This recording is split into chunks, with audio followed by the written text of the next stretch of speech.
It always happens at night. Not during the day, when the world is loud enough to distract them. Not when their phone is buzzing, or work is demanding something, or people are watching, or the mask is still strapped tightly to their face. No. It happens when everything goes quiet. When the room turns dim. When the ceiling becomes a screen for every memory they tried so hard not to feel. That is when you come back. Not physically. Worse. In fragments. Your voice, your eyes, the message they didn't answer. The moment you looked at them and almost understood too much. The silence after you left. The sudden absence of your energy where they had secretly grown used to finding it. And they lie there pretending they are tired, pretending they are fine, pretending this is just another night. But their body knows better. Because some people don't miss you with words. They miss you with pressure in their chest, with restless sleep, with a mind that keeps circling the same door it was too afraid to walk through. And if you loved someone avoidant, you probably made one painful mistake. You assumed that because they looked calm, they didn't care. You assumed that because they pulled away, you meant less. That because they became cold, detached, unreachable, something inside them had gone dead. But here is the brutal truth. Sometimes the more an avoidant feels, the less they show. Sometimes your love did not make them indifferent. It made them panic. That is the part nobody tells you. That closeness can feel beautiful to you and dangerous to them at the exact same time. That the same intimacy that made you feel safe may have made their nervous system sound an alarm. That your warmth, your consistency, your presence, your emotional depth did not simply touch their heart. It touched the part of them that never learned how to stay open without feeling consumed. So when night comes and there are no distractions left, what do they think about after you leave? First, they think about the relief. Yes, relief. The strange, guilty relief of distance. The temporary exhale after escaping something that felt too intense, too exposing, too emotionally loaded. Their amygdala, that ancient alarm system in the brain, does not always know the difference between love and danger. It only knows activation. It only knows vulnerability made them feel unprotected. So when the bond got too close, when the emotions got too real, their body read connection like a threat. Cortisol rose, their chest tightened, their thoughts became sharper, colder, more defensive, and leaving felt like control. Silence felt like control. Detachment felt like control. Not answering felt like control. For a moment, distance gave them something they crave more than love when they are overwhelmed. Regulation. That's the first thing they feel. And then the second thing begins. The emptiness. Because once the nervous system settles a little, once the threat has passed, once the adrenaline fades and the room becomes still, the truth starts leaking through the cracks. They reach for their phone and put it down. They open your chat and don't type.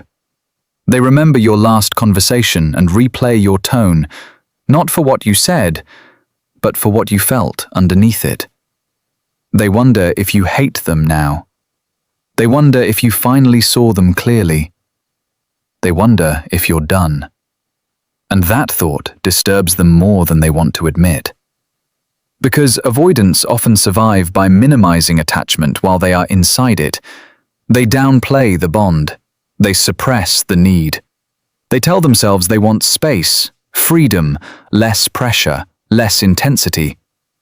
But when the person actually leaves, when the energy is truly gone, when there is no more reassuring text, no more emotional availability sitting there waiting for them, something deeper wakes up. Absence. Real absence. And absence is harder to control than intimacy. Because now there is nothing to push against, nothing to deactivate from, nothing to emotionally outrun. Only the echo of what they lost. Late at night, they remember small things you never thought mattered. The way you noticed their mood before they spoke. The softness in your voice when they were distant. The patience you gave them that they pretended not to need. The look on your face when you were trying not to ask for more than they could give. They remember how safe you were, and how unsafe that safety made them feel. That contradiction torments them, because a part of them knows you were not the enemy. You were the mirror. You reflected their tenderness back to them, their dependency, their longing, their capacity to be affected, and that is precisely what scared them. You have to understand this if you want the truth. Avoidants do not always run because they feel nothing.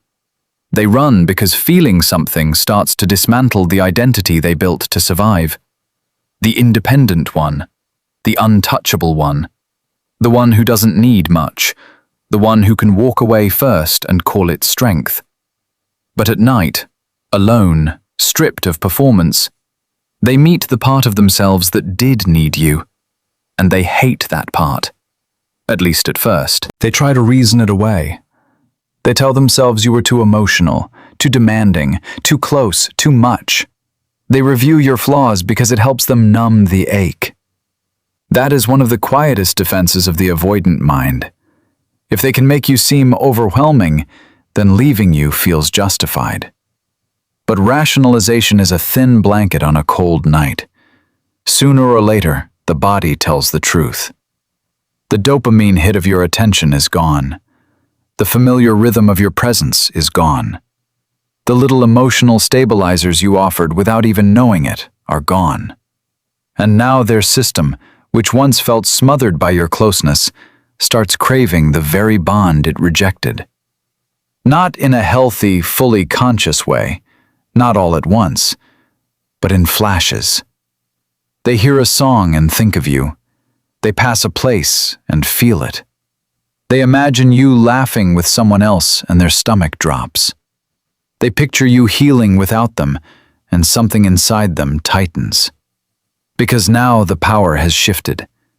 Not because you manipulated it, not because you played games, because you left the field of their control.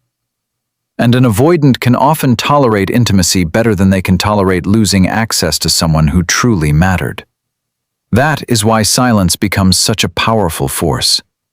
Not performative silence, not cold revenge, not the kind of silence that secretly screams, "Please come back." I mean real silence. The kind born from self-respect. The kind that does not chase explanation from someone committed to confusion. The kind that says, without saying a word, "I will not abandon myself just because you abandoned the moment." That silence does something profound. It removes the friction they used to depend on. No more emotional pressure to react against. No more desperate energy they can label as neediness. No more constant proof that you are still there, no matter how little they give. And in that vacuum, they are left with only themselves, their thoughts, their regret, their curiosity, their fear. This is where late-night thinking becomes obsession. Because the avoidant mind is strange. It often suppresses what is present and romanticizes what is gone. When you were there, your love felt heavy because it activated vulnerability. But when you are gone, your absence becomes idealized because it activates loss. Now they can feel you without having to directly face intimacy. Now they can miss you from a distance, where emotions feel safer to experience. So they start replaying everything. Was I too harsh? Did they really love me? Why did they understand me like that? Why can't I stop thinking about them? What if they never come back? What if I ruined something real? That last question is the one that keeps them awake. Because deep down, many avoidants already know this about themselves. They don't usually lose people because they don't care. They lose people because they wait too long to act like they do. And time is merciless with that kind of delay. So while you may have spent nights crying, analyzing, blaming yourself, wondering why someone who seemed so connected could become so distant, they were often fighting a different battle entirely. Not whether they felt, but whether they could bear feeling it. And that changes everything. Because if you think they never cared, you may still be giving your power to the wrong story. The story that says if someone withdraws, you weren't enough.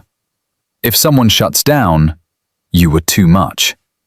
If someone goes silent, you must not have mattered. No.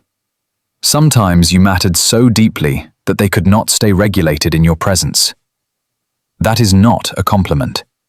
And it is not a reason to wait. But it is the truth. Late at night, what haunts them is not just your absence. It is the version of themselves they became with you. Softer, needier, more human, more exposed. You touched something beneath the armor, and once that happens, they can never fully return to the fantasy that they are untouched by connection. That is why they check your social media and pretend it means nothing. That is why they type and delete. That is why they suddenly remember your birthday, your coffee order, the exact way your face changed when you were hurt. That is why another person can sit next to them and still not feel like you. Because your impact was not logical. It was nervous system deep. You became associated with emotional aliveness. And even if that aliveness overwhelmed them, numbness is lonelier than they expected. Here is the part that shocks people. The moment you stop chasing, their mind often gets louder. The moment you stop explaining, they start interpreting. The moment you detach with dignity, they begin to feel the weight of what your presence was doing for them all along. Not because avoidants are monsters, not because they enjoy hurting you, but because many of them can only access the value of a connection once the immediate threat of intimacy is removed. Distance clarifies what closeness distorted. And yet, this is exactly where so many people destroy their own transformation. The avoidant finally circles back. A late-night message, a vague check-in, a breadcrumb dressed as vulnerability, a sudden wave of interest the moment they sense you are no longer emotionally available. And because you have been starving for closure, for proof, for relief, you confuse their renewed attention with real change. Be careful. Missing you is not the same as being ready for you. Thinking about you at 2 a.m. is not the same as having the emotional capacity to love you well at 2 p.m. Regret is not repair. Longing is not consistency. And chemistry is not safety. This is where your old wound may try to betray you. The wound that says being chosen by the one who once withdrew will finally heal the pain they caused. The wound that wants the story to reverse so badly that it mistakes return for redemption. But if the pattern has not changed, the ending will repeat. Maybe with sweeter words, maybe with deeper eye contact, maybe with more apparent sincerity. Still the same nervous system. Still the same fear of closeness. Still the same collapse once intimacy asks for presence instead of fantasy. So yes, late at night they may think about you. They may miss you with a force that surprises even them. They may feel the ache, the curiosity, the guilt, the unresolved tenderness. They may imagine reaching out. They may even do it. But your power was never supposed to come from being unforgettable to someone who could not hold you. Your power comes from becoming unforgettable to yourself. That is the shift. The real shift. The moment you stop measuring your worth by what an avoidant finally feels in your absence, The moment you stop building your identity around being the one they can't get over. The moment you understand that your depth is not proven by how much pain you can endure waiting for someone emotionally split from themselves. You do not need to be obsessed over to be valuable.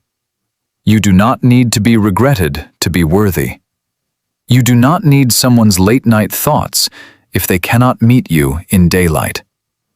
Read that again in your bones. Because self-worth is not the thrill of being chased after neglect. It is the ability to refuse intimacy that only wakes up once you are gone. And that kind of power is quiet. It does not beg. It does not perform. It does not send one more paragraph trying to be understood by someone committed to misunderstanding themselves. It leaves. It grieves. It shakes. It misses, it almost breaks, and then it rebuilds. Not into someone colder, into someone clearer. Someone who knows that love should calm the nervous system more than it confuses it. Someone who knows that being deeply felt is not enough if you are never deeply held. Someone who no longer mistakes emotional unavailability for mystery. Someone who can look at mixed signals and call them what they are. A wound, looking for somewhere familiar to hide. And once you become that person, something irreversible happens. Even if they do come back, you see differently. You hear the gap between words and capacity. You notice whether accountability exists, or whether it is just another cycle fueled by fear and loneliness. You stop asking, "Do they miss me?" and start asking, "Can they meet me where I live now?" That is a completely different question. A dangerous question for the old pattern, a liberating question for your future. Because the truth is, late at night, after you leave, an avoidant may think about you more than you ever imagined. They may feel your absence like a bruise. They may finally understand your value when there is no longer any way to reach for it without confronting themselves. They may realize too late that what they called pressure was actually love touching the places they buried. They may miss you. They may crave you. They may even obsess over the silence you left behind. But your life cannot be built on what someone realizes too late. Your life has to be built on what is real now, on reciprocity, on steadiness, on a love that does not need loss in order to become visible. So let them think about you. Let them stare at the ceiling and replay your last goodbye. Let them feel the weight of every unsent message. Let them meet the ache they spent so long outrunning. And you? You keep becoming. You keep returning to yourself so fully that nobody's confusion can seduce you away from your truth again. You keep choosing the kind of peace that does not have to be earned through abandonment. You keep walking until your nervous system no longer calls inconsistency excitement. You keep healing until silence stops feeling like punishment and starts feeling like protection. Because in the end, the goal was never to become the one they cannot forget.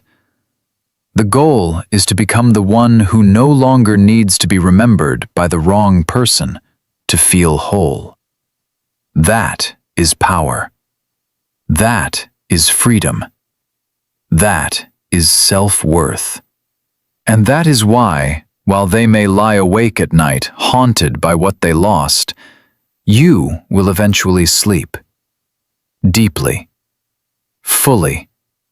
Without waiting. And that is the kind of peace they were never able to give you.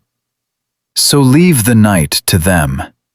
The overthinking, the memories, the almosts, the ache. Let them have it. You have your life back.